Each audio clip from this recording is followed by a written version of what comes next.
أعوذ بالله من الشيطان الرجيم. بسم الله الرحمن الرحيم. يا قوم ادخلوا الأرض المقدسة التي كتب الله لكم ولا ترتدوا على أدباركم فتنقلبوا خاسرين. قالوا يا موسى إن فيها قوما جبارين وإن لن ندخلها حتى يخرج منها فإن يخرج منها فإنا داخلون. قال رجلان من الذين يخافون أنعم الله عليهم ادخلوا عليهم الباب فإذا دخلتموه فإنكم غالبون وعلى الله فتوكلوا إن كنتم مؤمنين. قالوا يا موسى إنا لن ندخلها أبدا ما داموا فيها فاذهب أنت وربك فقاتلا إنا هاهنا قائدون. قال رب إني لا أملك إلا نفسي وأخي فافرق بيننا وبين القوم الفاسقين. اور وہ کہنے لگے اے موسیٰ وہاں تو ایک طاقتور قوم آباد ہے اور وہ جب تک اس زمین سے نہ نکل جائے ہم تو اس میں ہرگز داخل نہیں ہوں گے. ہاں اگر وہ وہاں سے نکل جائیں تو ہم داخل ہو جائیں گے. خوف خدا رکھنے والوں میں سے دو اشخاص جنہیں نے اللہ نے اپنی نعمت سے نوازا تھا کہنے لگے دروازے کی طرف ان پر حملہ کر دو. بس جب تم اس میں داخل ہو جاؤ گے تو فتح یقیناً تمہاری ہوگی اور تم مؤمن ہو تو اللہ پر بھروسہ کرو. حضرت موسیٰ مصر سے نکلنے کے بعد اپنی قوم کے ہمراہ چل پڑے تھے. انہی کا ایک واقعہ ہے. وہ کہنے لگے اے موسیٰ جب تک وہ وہاں موجود ہے ہم ہرگز اس میں داخل نہ ہوں گے. آپ اور آپ کا رب جا کر جنگ کریں ہم یہیں بیٹھے ہیں. موسیٰ نے کہا میرے رب میرے اختیار میں میری اپنی ذات اور میرے بھائی کے سوا کچھ نہیں لہذا تم ہم میں اور اس فاسق قوم میں جدائی ڈال دے. قال فإنها محرمة عليهم 40 سنة يتيهون في الأرض فلا تأس على القوم الفاسقين. واتل عليهم نبأ ابناء آدم بالحق إذ قربا قربانا فتقبل من أحدهما ولم يتقبل من الآخر قال لأقتلنك قال إنما يتقبل الله من المتقين. لئن بسطت إلي يدك لتقتلني ما أنا بباسط يدي إليك لا أقتلك إني أخاف الله رب العالمين. إني أريد أن تبعوا بإثمي وإثمك فتكون من أصحاب النار وذلك جزاء الظالمين. فطوعت له نفسه قتل أخيه فقتله فأصبح من الخاسرين.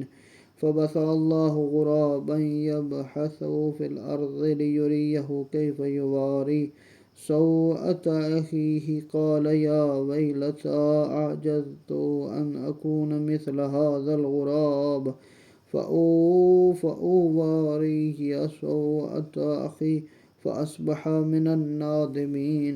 ذات پروردگار نے پھر ارشاد فرمایا کہ اللہ نے فرمایا وہ ملک پر 40 سال تک حرام رہے گا وہ زمین میں سرگردان پھریں گے لہٰذا آپ اس فاسق قوم کے بارے میں افسوس نہ کیجیے اور آپ انہیں آدم کے دونوں بیٹوں کا حقیقی قصہ سنائیں.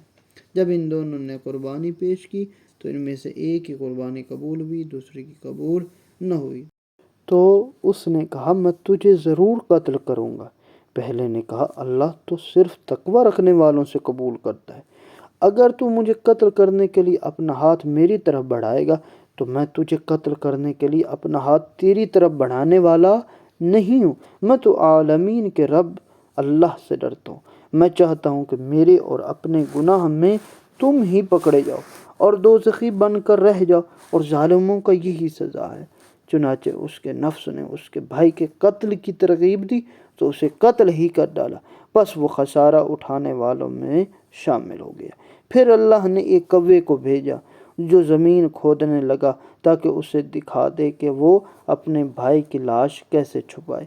کہنے لگا افسوس مجھ پر کہ میں اس کوے کے برابر بھی نہ ہو سکا کہ اپنے بھائی کی لاش چھپا دیتا، پس اس کے بعد اسے بڑی ندامت ہوئی۔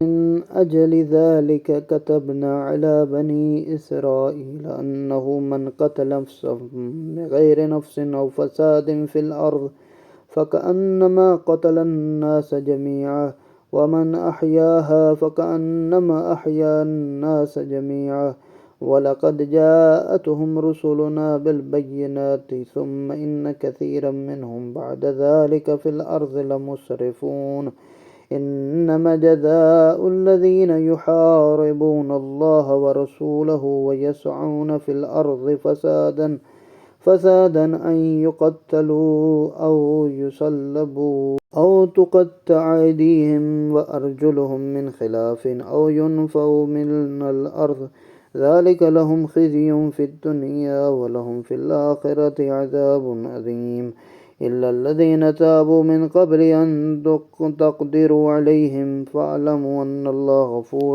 رحيم يا أيها الذين آمنوا اتقوا الله وابتغوا إليه الوسيلة وجاهدوا في سبيله لعلكم تفلحون إن الذين كفروا لو أن لهم ما في الأرض جميعا ومثله معه ليفتدوا به من عذاب يوم القيامة ما تقبل منهم ولهم عذاب علیم۔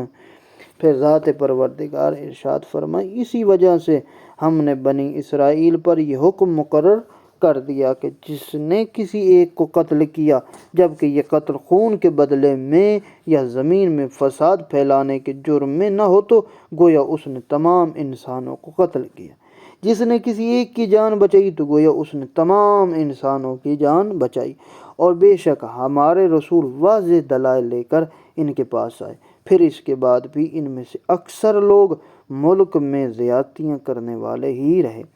جو لوگ اللہ اور اس کے رسول سے لڑائی کرتے ہیں اور روئے زمین میں فساد پھیلاتے ہیں ان کی سزا بس یہ ہے کہ وہ قتل کیے جائیں یا سولی چڑھا دیے جائیں یا ان کے ہاتھ پاؤں مخالف سمتوں سے کاٹ دیے جائیں یا ملک بدر کیے جائیں۔ یہ تو دنیا میں ان کی رسوائی ہے اور آخرت میں ان کے لیے عذاب عظیم ہے، سوائے ان لوگوں کے جو تمہارے قابو آنے سے پہلے توبہ کر لیں اور یہ بات ذہنوں میں رہے اللہ بڑا بخشنے والا رحم کرنے والا ہے۔ اے ایمان والو اللہ سے ڈرو اور اس کی طرف قربت کا ذریعہ تلاش کرو اور اس کی راہ میں جہاد کرو، شاید تمہیں کامیابی نصیب ہو۔